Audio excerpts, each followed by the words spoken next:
નમસ્કાર ખેડૂત મિત્રો, આજે આપણે નવા ગામે તેજાભાઈના ફાર્મ પર આવ્યા છીએ। આજે આપણે જીવામૃતનો લાઈવ ડેમો કઈ રીતે બને છે, જીવામૃત કઈ રીતે બને છે, બરાબર। ઘણા બધા મિત્રોની ફરિયાદ હતી કે લાઈવ ડેમો અમને બતાવો તો અમને જીવામૃત અમે બનાવી અને ઘરે પણ વાપરી શકીએ। તો આજે આપણે તેજાભાઈને કહીશું કે કઈ રીતે તમે જીવામૃત બનાવો છો એ પણ થોડું માહિતી આપો।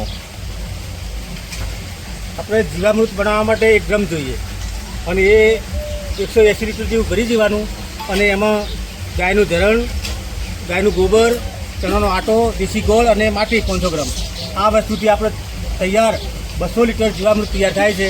શરૂઆતમાં આપણે ગૌમૂત્ર નાખીશું અંદર।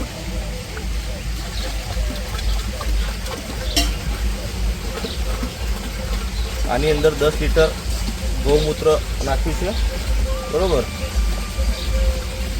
દેશી ગાય જે આપણે કાંકરેજ અને ગીર જે આપણી જે ઓલાદો છે ગુજરાતની એ બે સિવાય ત્રીજી કોઈ ગાયનું આપણે વાપરતા નથી અત્યારે। તો આ દેશી ગાય આપણે જે કાંકરેજ અને ગીર છે એનું જ આ ઝરણ છે અને આપણે તેજાભાઈ આની અંદર નાખી રહ્યા છે।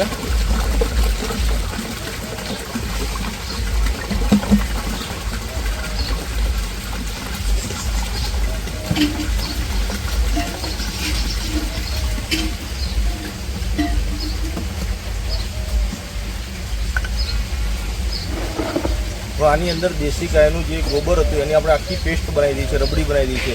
હવે એ પણ ધીમે ધીમે 10 કિલો છે, બરાબર। તો 10 કિલો આની અંદર આપણે ડ્રમની અંદર નાખશું। આજનો દાડો ઉડથી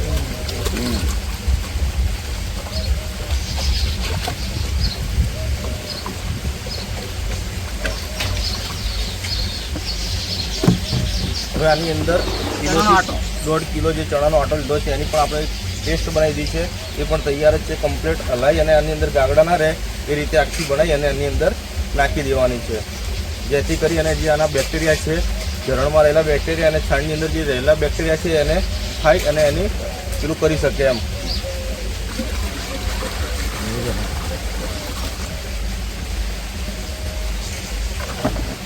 આ દેશી ગોળ છે। દેશી ગોળ એટલા માટે કે જે આપણે બેક્ટેરિયા છે એ ખાય અને એનું મલ્ટીપ્લાય થાય એના માટે આપણે ગોળનો ઉપયોગ કરતા હોઈએ છીએ।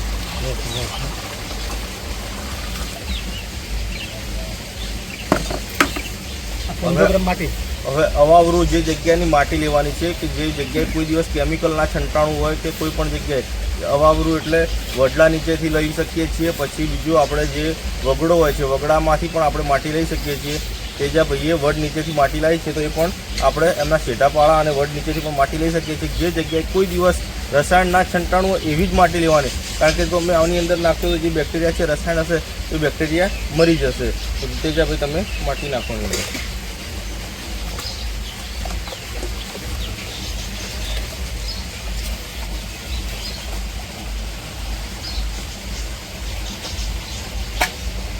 હવે મિત્રો આ જે જીવામૃત આપણું આજે જે બનાવ્યું છે એ તૈયાર થઈ ગયું છે, પણ આની અંદર લાકડાની જે દંડો છે એનાથી હલાવવાનું, પણ કઈ દિશામાં હલાવવું તો એ ઘડિયાળના કાંટાની દિશામાં હલાવવું। જો તમે વિરુદ્ધ દિશામાં હલાવશો તો એ બધા બેક્ટેરિયા નીચે જશે અને મરી જશે, અને જો ઘડિયાળના કાંટાની જેમ હલાવશો તો એ બધા બેક્ટેરિયા ઉપર આવશે અને સજીવન થશે, બરાબર। તો એ પણ એક ખાસ અગત્યનું છે, કઈ રીતે આપણે દંડાથી હલાવવું એ પણ આપણે શીખવા જેવું છે એમ। આ જીવામૃત 7 થી 8 દિવસે અત્યારે ગરમીના દિવસોની અંદર 3 થી 4 દિવસે તૈયાર થાય અને ઠંડીના દિવસોમાં 7 થી 8 દિવસની અંદર તૈયાર થાય છે।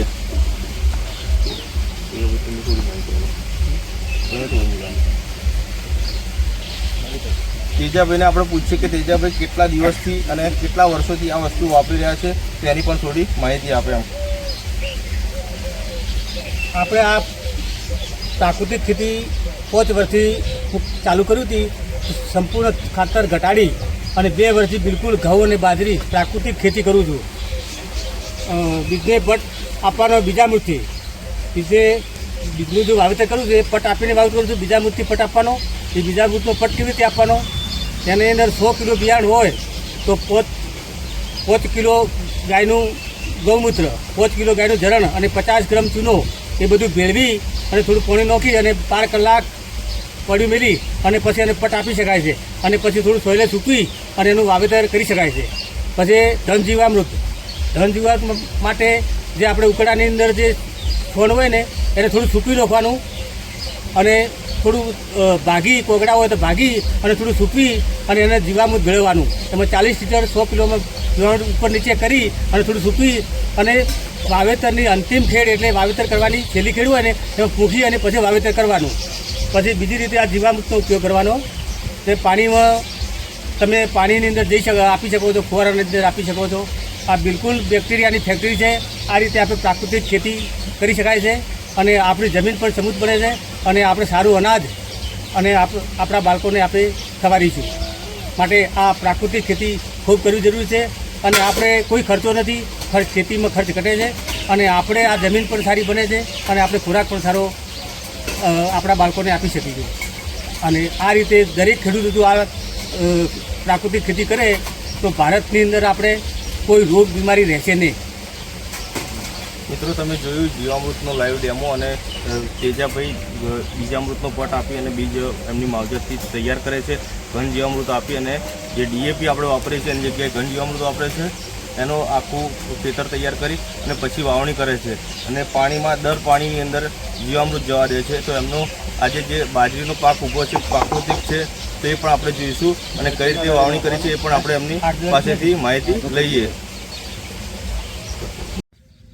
તો આપણે જે જીવામૃત અને બીજામૃત અને ઘન જીવામૃત વાપર્યું છે તેજાભાઈએ, તો આપણે તેજાભાઈને જ પૂછીએ કે તમારી બાજરીમાં કોઈ પ્રોબ્લેમ હોય કે પ્રાકૃતિક કરી છે બરાબર, તો તમે પણ ખેડૂતોને જણાવો કે કઈ રીતનું શું કર્યું છે અને કોઈ પણ પ્રકારની ઈયળ કે કશું પડ્યું નથી તો એ પણ થોડી માહિતી આપો.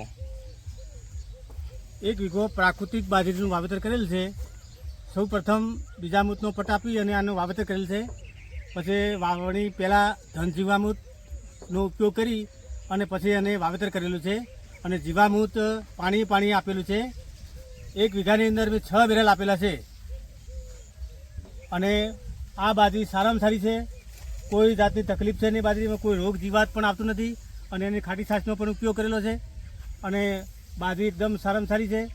અને આપણે બધાએ કે ખાતર વગર ન થાય પણ ખાતર વગર કરી શકવાની આપણી તાકાત છે અને કરી શકાય છે.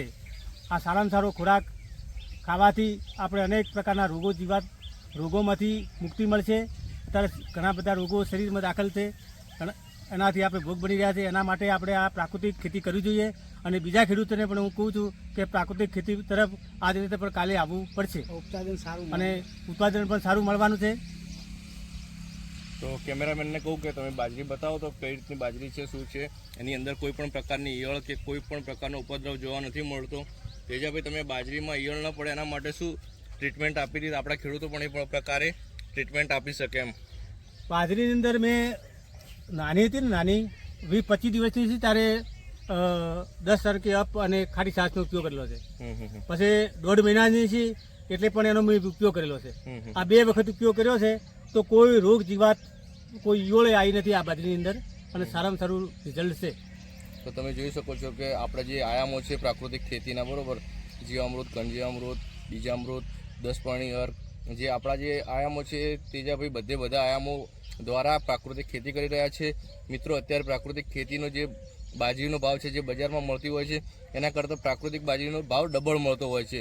તો અત્યારે તેજાભાઈને કહું કે તમે આ બાજરી બહાર ના વેચો અને આપણા જે કસ્ટમરો હોય એમને પકડો અને એમને ડાયરેક્ટ આપો તો તમને ભાવ પણ સારા મળી જશે અને બજારમાં વેચશો તો એનો પણ જે ખર્ચો છે એ પણ આપણે ઓછા ભાવ મળે અને ડાયરેક્ટ આપણે સેલિંગ કરવું હોય તો ડાયરેક્ટ આપણા કસ્ટમરોને કરી શકાય.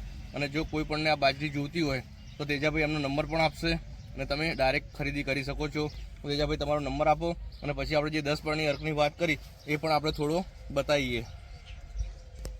મારો નંબર છે તેજાભાઈ વાસુદેવ પ્રજાપતિ, ગામ નવા, તાલુકો ડીસા, જિલ્લો બનાસકાંઠા. મારો મોબાઈલ નંબર છે 83 47 67 11 31. તો હવે મિત્રો જે આ ઈયળો ન આવે એના માટે 10 પાણી અર્કનો ઉપયોગ કર્યો હતો તો એ પણ આપણે થોડું કેમેરામેનને કહીશ તો એ પણ આપણને કેચઅપ કરીને બતાવશે.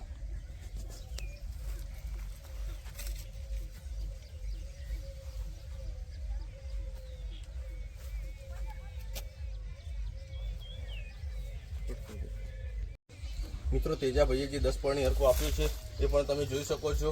અલગ અલગ 10 પાંદડા જે આપણા આજુબાજુ વનસ્પતિ છે, આકડો છે, લીમડો છે, ધતુરો છે, બીલીપત્ર છે, એવા અલગ અલગ આ 10 પત્તા ભેગા કરી સીતાફળ છે તો આ 10 પત્તા ભેગા કરી અને એની અંદર આખું અર્ક બનાવી શકે. તેજા પછી થોડી માહિતી આપો કઈ રીતે તમે આ બનાવ્યું એમ.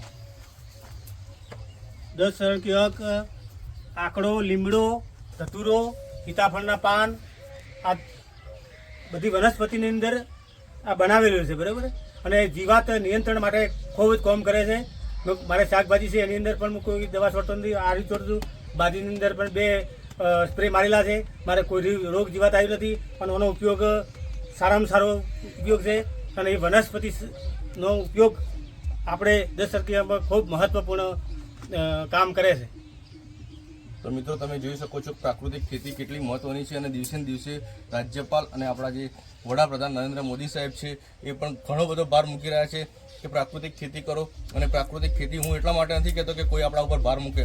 આપણે આપણા પોતાના માટે કરવાની છે, આપણા આવનાર ભવિષ્ય માટે, આપણા આવનાર બાળક માટે.